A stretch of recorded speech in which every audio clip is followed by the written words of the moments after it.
चैत्र नवरात्रि के 8वें दिन झंडेवालन मंदिर में सुबह की आरती की जा रही है।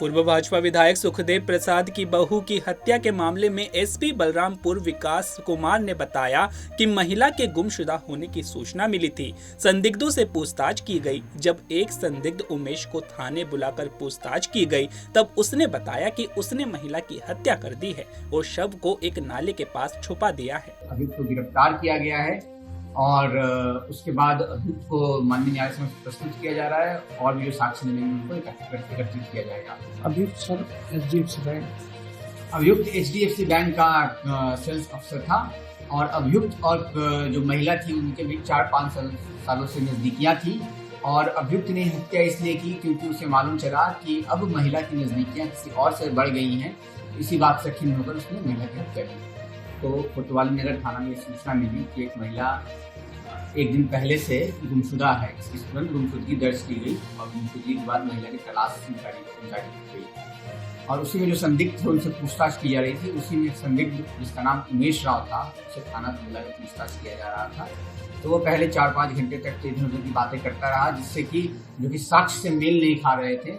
उसके बाद जब और पूछताछ की गई तो वो टूटकर पूरी अपनी बात बताया और उसने बताया कि उसने उस महिला की हत्या कर दी है और बॉडी को गोंडा में नाले के पास छिपा दिया है। उसके निशानदेही पुलिस टीम यहाँ से गई और उस अभियुक्त के निशानदेही पे उस बॉडी को बरामद किया गया और उसको परिवारजनों से पहचान कराया गया।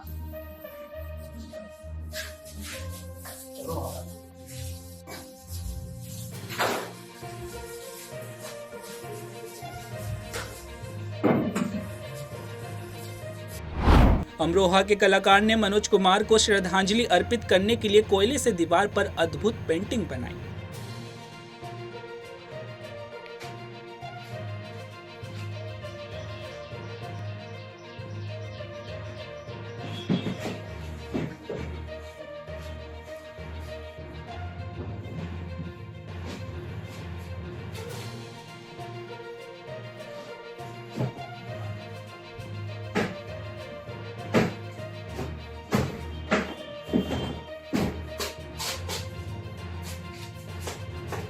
मेरा नाम ज़ैफ़ान अमरोही है।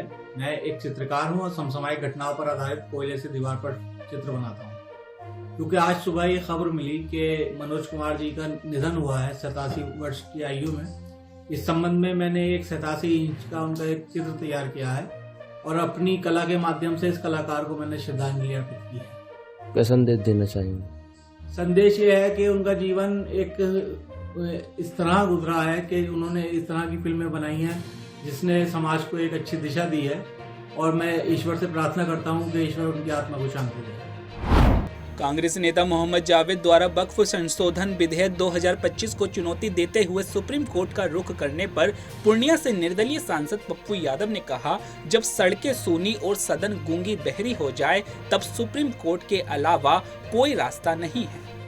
देखिए, सर्वोच्च न्यायालय संविधान को डिफाइन कर, संविधान से ऊपर कोई नहीं है। संविधान के तहत ही हमें काम करना है। जब तक संविधान की किसी भी प्रक्रिया को हम सदन में नहीं बदलते हैं, तब तक सर्वोच्च न्यायालय हमें रास्ता दिखाएगा। और जब सड़क भी सूनी और सदन भी गूंगी हो जाए, बहरी हो जाए, तो सर्वोच्च न्यायालय के अलावा कोई रास्ता नहीं। ये आप समझिए। तो इसीलिए निश्चित तौर पर जो व्यक्तिगत तौर पर आहत हुए हैं वो कोई पार्टी नहीं हुआ है। जब आप संविधान का उल्लंघन करेंगे तो कोई भी व्यक्ति सर्वोच्च न्यायालय जा सकता है। रामनवमी जुलूस के मुद्दे पर भाजपा सांसद अरुण गोविल ने कहा कि मैं पश्चिम बंगाल सरकार से अपने फैसले पर फिर से विचार करने की अपील करना चाहता हूं। रामनवमी का जुलूस बहुत शांतिपूर्ण होता है, ऐसे जुलूसों में कहीं कोई आक्रामकता नहीं होती। नहीं, मैं यही कहना चाहूंगा गवर्नमेंट से कि मतलब मुझे अभी भी नहीं समझ में आ रही है ये बात कि श्री राम के साथ, रामनवमी के जुलूस के साथ इस तरह की बात जो है वो करनी चाहिए। तो वो किस विचारधारा से सोचते हैं, मुझे बिल्कुल नहीं समझ में आ रही बात। मैं अपील करना चाहूंगा सभी लोगों से, बल्कि सरकार से ही अपील करना चाहूंगा बंगाल की, कि वो इस बात को एक बार फिर से सोचें। क्योंकि जुलूस निकालने में, और जुलूस जो रामनवमी का जुलूस होता भी है, जहां भी होता है, हमने देखा है, बहुत सारी जगह देखा है, बल्कि मैं कितनी बार मैंने रामनवमी के जुलूस में मैंने खुद अटेंड किया है, बहुत ही शांतिपूर्ण होता है। उसमें कहीं कोई एग्रेसिवनेस या इस तरह की कोई बात तो होती नहीं है बिल्कुल भी। और आज पूरा देश जय श्री राम के नारों से गूंजता है, उद्घोष है ये। अयोध्या में इतने 500 साल के संघर्ष के बाद राम मंदिर बना, रामलला की प्राण प्रतिष्ठा हुई, तो ये तो हमारे देश के लिए बहुत गौरव की बात है ये। तो मुझे लगता है सरकार को एक बार फिर से अपने इस फैसले पर जरूर सोचना है।